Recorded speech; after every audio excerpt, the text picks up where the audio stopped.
السلام علیکم دوستو، آج ہم سورۃ بقرہ کی آیت نمبر 5 پہ گفتگو کریں گے اور ایک دوسرے کو اس آیت کا مطلب اور مقصود سمجھنے اور سمجھانے کی کوشش کریں۔ میں نے جو مختلف تفاسیر سے یہ چیز سمجھی ہے وہ میں آپ کے سامنے پیش کرتا ہوں اور آیت نمبر 5 سورۃ بقرہ کی تلاوت کا شرف حاصل کرتا ہوں۔ اعوذ باللہ من الشیطان الرجیم، بسم اللہ الرحمن الرحیم۔ اولئک علی ھدی من ربہم واولئک ھم المفلحون۔ ترجمہ ہے اولئک وہی لوگ، علی پر، ھدی ہدایت، من سے، ربہم اپنا رب، واولئک اور وہی لوگ، ہم وہی، ہم وہ، ہم المفلحون کامیاب۔ یہ تو تھا لفظی ترجمہ۔ اب بہا محاورہ ترجمہ اس کا یہ ہے، وہی لوگ اپنے رب کی طرف سے ہدایت پر ہیں اور وہی لوگ کامیاب ہیں۔ دوستو، یہ کون سے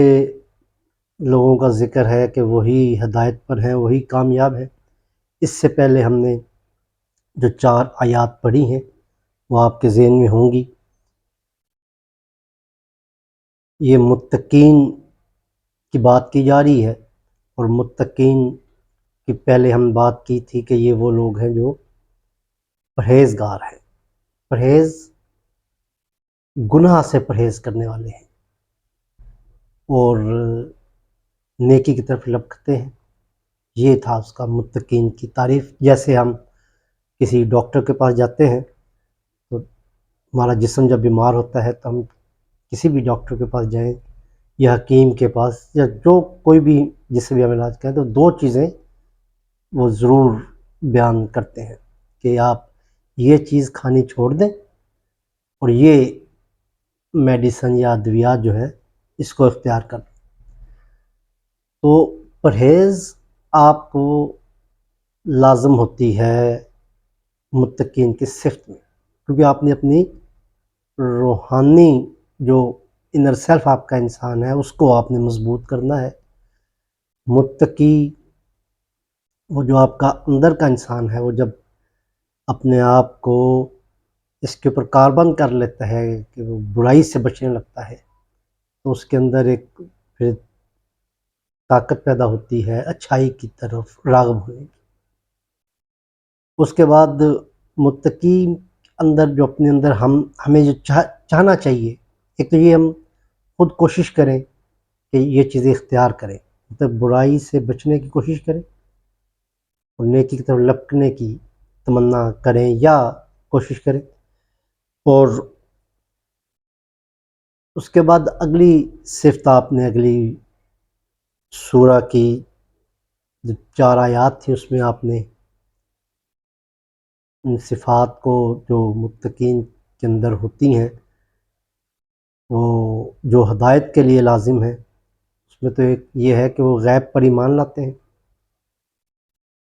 اور غیب وہ ہے جو آپ کو محسوسات سے نہیں جانا جاتا، لیکن عقل اور شعور سے اس کو ضرور سمجھنے کی کوشش کی جا سکتی ہے، جاننے کی کوشش کی جا سکتی ہے، لیکن حواس سے وہ پرے ہوتا ہے۔ تو ایک تو اس پہ وہ یقین رکھتے ہیں، اور وہ نبی اکرم صلی اللہ علیہ وسلم کی طرف سے جو وحی ہے اس کے اوپر بلا چون و چرا یقین رکھتے ہیں، اس کو سچ مانتے ہیں۔ اور کلام اللہ جو ہے جسے ہم قرآن پاک کہتے ہیں، اس کو من جانب اللہ ہونے میں ہمیں شک نہیں ہوتا کہ اس پہ ہم شک کریں کہ یہ اللہ کے علاوہ کسی کی کوئی بات ہے، یہ صرف اللہ کا کلام ہے، اس پہ ہمیں پورا یقین ہوتا ہے، اس پہ ہم شک نہیں کرتے، اس میں شک ہے ہی نہیں، آج تک تو پیدا ہو نہیں سکا۔ اس کے بعد ہم اس کی غیب کے بعد ہم یہ ہے کہ جو نمازوں کو قائم کرنے، صلاۃ کو قائم کرنے والے لوگ ہوتے ہیں، صلاۃ کو قائم کرنے میں پابندی وقت بھی ہے، اور بھی بڑی اس کی ہیں، لیکن اس کے الگ ایک بلاگ کرنا ہوگا کہ صلاۃ، نظام صلاۃ ہے کیا۔ لیکن بہرحال ابھی آپ کو چاہیے کہ جب اذان ہو تو مقررہ جو اوقات ہے اس کے اندر اس کو ادا کرنے کے لیے کوشش کرے، اور اس کو کبھی بھی قضا نہ ہونے دے۔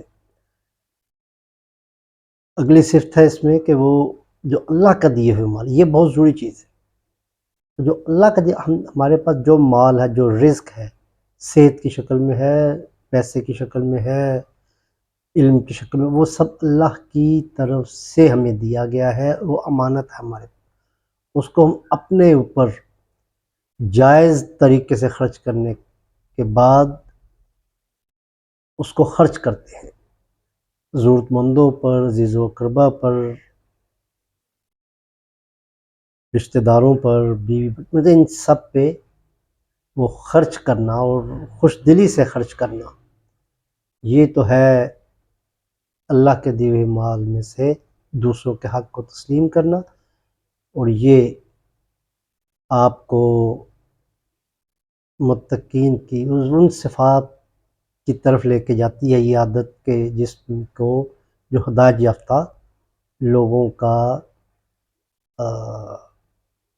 میں یہ خوبیاں ہوتی ہیں، اور ہدایت یافتہ بھی ان کو کہا ہے، ان کو فلاح پانے والے بھی کہا ہے۔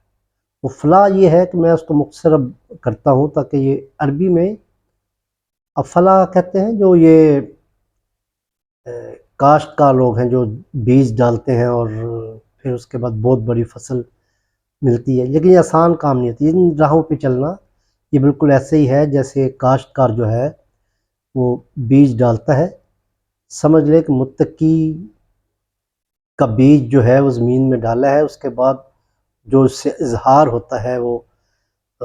خرچ کرنے کا، یقین پہ قائم رہنے، اس یقین پہ رہنے کا، نبی صلی اللہ علیہ وسلم کی